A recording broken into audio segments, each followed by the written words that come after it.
Students, today we are going to discuss our remaining portions. This is also an important topic for university exam. So let's begin. Convolution theorem for Fourier transform.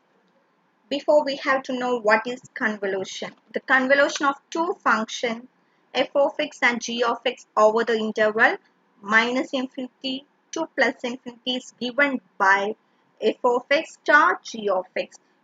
It's read as convolution of f of x and g of x, and it is denoted by f of x star g of x equal to integral minus infinity to plus infinity f of u into g of x minus u into du equal to h of x. So here we have to discuss the convolution of theorem for Fourier transform. That is the Fourier transform of convolution of f of x and g of x is the product of their transform. That is Fourier transform of convolution of f of x and g of x can be written as Fourier transform of f of x into Fourier transform of g of x. So we have to prove the above theorem. We already know the general formula of the Fourier transform, that is f of x equal to integral minus infinity to plus infinity f of x into e raised to isx dx. So LHS equal to Fourier transform of convolution of f of x and g of x can be written as Fourier transform of integral minus infinity to plus infinity f of u into g of x minus u into du. That is integral minus infinity to plus infinity into integral minus infinity to plus infinity f of u into g of x minus u into du into e raised to isx into dx. By taking outside f of u, we get integral minus infinity to plus infinity f of u into integral minus infinity plus infinity g of x minus u into e raised to isx dx into du. Put x minus u equal to t, that is x equal to t plus u by taking derivative dx equal to dt. Substitute these values in the above equation, we get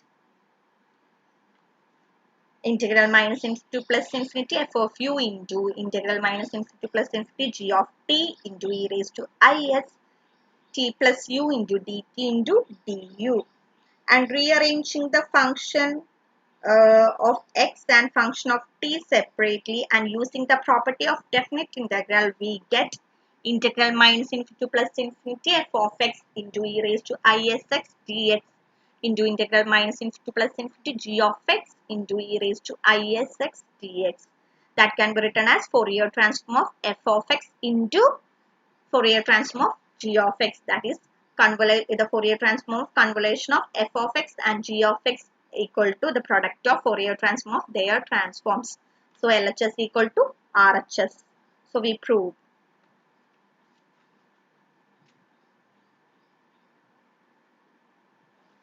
So another one is Parseval's identity for Fourier transform.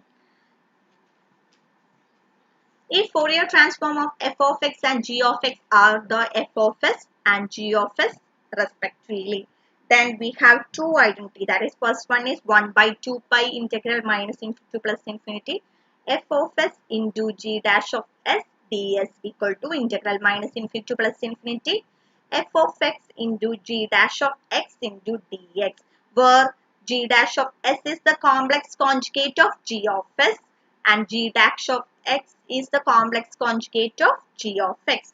And the second identity is 1 by 2 pi integral minus infinity to plus infinity f of s whole square ds equal to integral minus infinity plus infinity f of x whole square dx. So we have two identities, and this is very important for solving problems in university exams. So now we have to prove these identities. So first identity. We know that the inverse Fourier transform of f of x can be written as 1 by 2 pi integral minus infinity to plus infinity f of s into e raised to isx dx.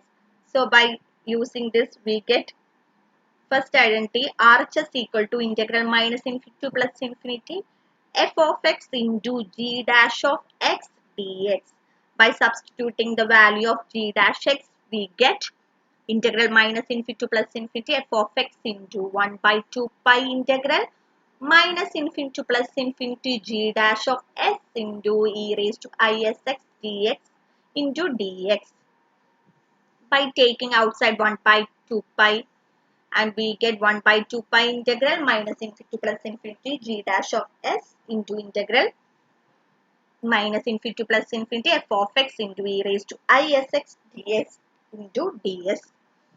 So we know that the integral minus infinity plus infinity f of x e raised to isx dx can be written as Fourier transform of f of s. So we get 1 by 2 pi into integral minus infinity plus infinity g dash of s into f dash of s ds. That is RHS equal to LHS. Now we moving to the another second identity. We can prove this second identity by substituting g of x equal to f of x. So do it yourself. And these are the Parseval's identity for Fourier cosine and sine transform. In the case of Fourier cosine transform, we get two identities, that is equation 1 and equation 2. And in the case of Fourier sine transform, we get same two identities.